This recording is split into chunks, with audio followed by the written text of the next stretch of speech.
Welcome to doctor NYR YouTube channel. आज का जो टॉपिक है वो है structure of DNA। Please take a screenshot. ये जो स्ट्रक्चर ऑफ DNA जो होता है इसको किस मॉडल से हम पढ़ेंगे? वाटसन एंड क्रिक मॉडल से। ये इन्होंने दिया था 1953 में। बहुत सारे साइंटिस्टों ने DNA पे काम किया है, DNA के स्ट्रक्चर पे काम किया। फिर उसके बाद क्या हुआ, ये जो वाटसन एंड क्रिक जो थे इन्होंने क्या किया, उन्होंने वो सब डेटा जो है ना कलेक्ट करके उसका मॉडल बना दिया। मतलब जितना भी रिसर्च हुआ था इस DNA पे, DNA का जितना भी डाटा प्रेजेंट था उन्होंने कलेक्ट कर दिया और मॉडल बना दिया उसका। जब बाद में रिसर्च हुआ है वो मॉडल जो होता है जो वाटसन एंड क्रिक ने बनाया था 1953, वो क्या डिस्क्राइब कर रहा था कि DNA का जो स्ट्रक्चर जो होता है उसमें नाइट्रोजन बेसिस, फॉस्फेट ग्रुप और जो शुगर मॉलिक्यूल्स है वो किस तरीके से प्रेजेंट होंगे। तो वो जो मॉडल है बाद में वो सही निकला है। तो उस बेस पे इन दोनों को क्या मिला है? नोबेल प्राइज़ मिला है। तो हम सिर्फ एक ओवरव्यू दिखाएंगे इसमें। जो DNA जो होता है, DNA का जो स्ट्रक्चर जो होता है वो किस तरीके से होता है। DNA जो होता है अगर हम देखेंगे दो स्ट्रैंड्स का बना होता है। ये एक स्ट्रैंड 1 हो गया और स्ट्रैंड 2 हो गया। तो अगर हम देखेंगे स्ट्रैंड्स किस तरीके से होते हैं, जिस तरीके से एक स्पाइरल वाली सीढ़ी जो होती है ना, कभी कभी वो सीढ़ी लगी होती है किसी दुकान या कहीं बिल्डिंग पे, स्पाइरल वाली, इस तरीके से जो स्पाइरल वाली बिल्डिंग होती है।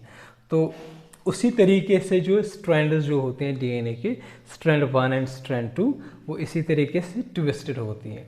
तो जब वो ट्विस्टेड होती हैं वो क्या बनाती है? हेलिक्स स्ट्रक्चर बनाती है। एक स्ट्रक्चर बनाती है जिसको बोलते हैं डबल हेलिक्स।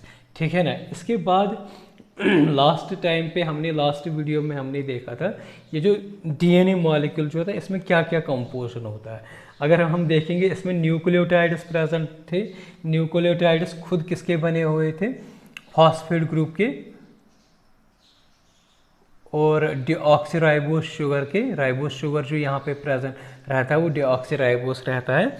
और साथ में क्या होता है, इसमें दो तरह के बेसिस होते हैं, एक होती है प्यूरिनस, दूसरी होते हैं पायरिमिडिनस। ठीक है ना। ये मैंने लास्ट वीडियोस में डिस्कस किया है किस तरीके से वो होते हैं, प्यूरिनस कितने होते हैं, पायरिमिडिनस कितने होते हैं। तो जो न्यूक्लियोटाइड्स जो होते हैं ये एक दूसरे के साथ बाउंड होते हैं। ठीक है ना। तो ये न्यूक्लियोटाइड जो होते हैं ना इसमें क्या होते हैं? डीऑक्सीराइबोस शुगरस होते हैं, फॉस्फेट ग्रुप होता है और 4 नाइट्रोजन बेसिस होते हैं। ठीक है ना। तो ये जो डीऑक्सीराइबोस जो होता है ना ये किसके साथ बाउंड होता है? फॉस्फेट ग्रुप के साथ। मतलब डीऑक्सीराइबोस को मैं लिखूंगा DE। ठीक है ना। ये किसके साथ बाउंड होगा? ये बाउंड होगा किसके साथ? फॉस्फेट ग्रुप के साथ, PG लिख दूंगा मैं।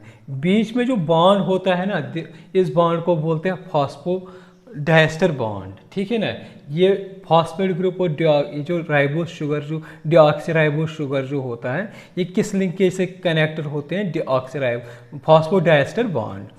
तो ये दोनों जो बाउंड जो होते हैं ये दोनों फिर ये किसके साथ कनेक्ट होते हैं?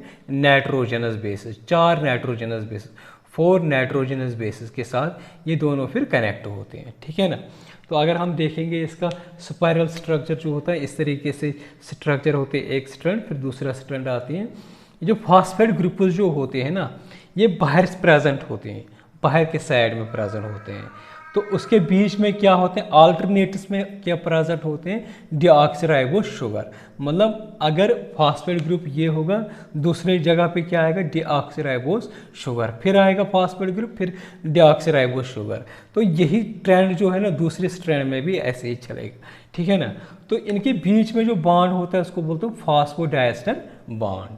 बीच में जो स्टेप्स होते हैं, एक सीढ़ी के जो स्टेप्स होते हैं, एक स्टेप हो गया, फिर दूसरा स्टेप हो गया, तीसरा स्टेप हो गया, चौथा स्टेप, ये जो स्टेप जो होते हैं इनके बीच में जो नाइट्रोजनस बेसिस जो हमने पढ़ा था, एडनिन हो गया, गवानिन हो गया, साइटोसिन, थाइमिन, वो इसके बीच में प्रेजेंट होते, इनर साइड में प्रेजेंट होते हैं। मतलब आउटर साइड क्या होते हैं? फॉस्फेट ग्रुप, डीऑक्सीराइबोस शुगर, और अंदर साइड जिस तरीके से सीढ़ी में स्टेप्स होते हैं इसी तरीके से नाइट्रोजन बेसिस प्रेजेंट होते हैं इस हेलाइकस में। ठीक है ना। नाइट्रोजन बेसिस को NB मैंने लिखा है। और ये जो नाइट्रोजन बेसिस जो होते हैं, फॉर एग्जाम्पल TACG, टी क्या मतलब अगर हम देखेंगे ए और जी जो होते हैं ना, एडेनिन एंड ग्वानिन, ठीक है ना, ए हो गए एडेनिन, जी हो गए ग्वानिन, ठीक है ना, इनको बोलते हैं प्यूरिनस। तो इसी तरीके से थायमिन एंड साइटोसिन जो होता है वो क्या होते हैं, पायरिमिडिनस। ये जो टी जो होता है थायमिन, ये हमेशा बॉन्ड किसके साथ बनाएगा, एडेनिन के साथ। तो ये क्यों बनाएगा, ये एक रूल के हिसाब से उस साइंटिस्ट ने रूल दिया कि टी हमेशा ए के साथ कंपोजिशन होगा, प्रोपोर्शन होगा, क्योंकि ये इक्वली प्रेजेंट होता है। तो उस रूल का नाम है चरगाफस रूल, ये 1950 में। इसने क्या बोला, जो एडेनिन होता है ये हमेशा प्रेजेंट होता है किसके बराबर होता है, थायमिन के बराबर। मतलब ए हम हमेशा थायमिन के बराबर लिखेंगे, ए इज इक्वल टू थायमिन। लेकिन बीच में जो बॉन्ड जो होता है वो उसको बोलते हैं हाइड्रोजन बॉन्डिंग।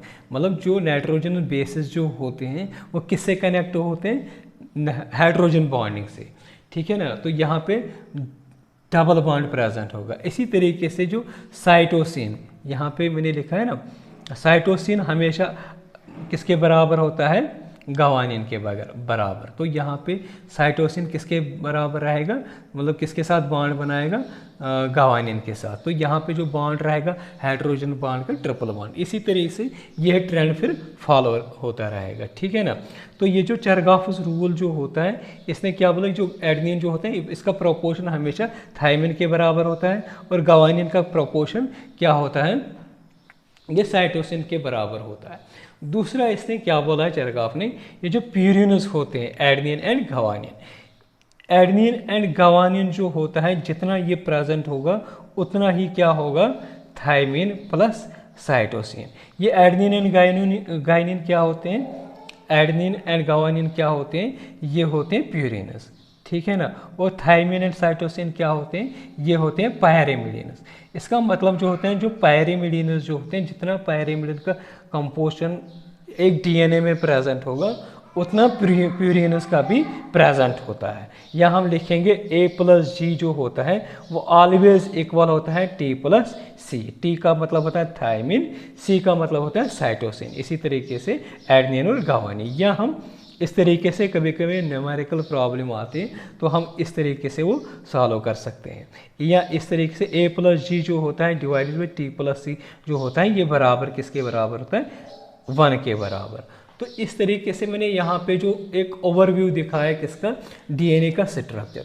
और जब ये डीएनए जो होता है ना, जब ये ट्विस्टेड होता है, क्योंकि ये हेलिक्स बनाता है ना, एक ट्विस्टेड बनाता है, तो एक मतलब थोड़ा सा गड्ढा होते हैं इसमें। मतलब ये वाला जो गहरा जो ग्रूव होता है इसको बोलते हैं मेजर ग्रूव, और छोटे वाले को बोलते हैं माइनर ग्रूव। मैंने एमजी शॉर्ट में लिखा है। तो इस तरीके से अगर हम देखेंगे ये जो स्ट्रक्चर ऑफ डीएनए जो होता है ये इम्पॉर्टेंट होता है। ये एनसीईआरटी में ज़्यादा इसमें नहीं दिया है, तो इसका थोड़ा सा एमसीक्यूज में मतलब क्वेश्चन आते हैं, इसलिए इसका मैंने ओवरव्यू दिखाया है। सिंपल मैंने इसको और भी है इसमें डिटेल, हमें डिटेल में जाने की ज़रूरत नहीं, इतना हमारे लिए 11th क्लास के हिसाब से काफ़ी है। अगर आप लोगों को हमारा एक वीडियो अच्छा लगा होगा प्लीज़ इस चैनल को सब्सक्राइब कर दीजिएगा, वीडियो को लाइक एंड शेयर कर दीजिएगा। Thank you very much.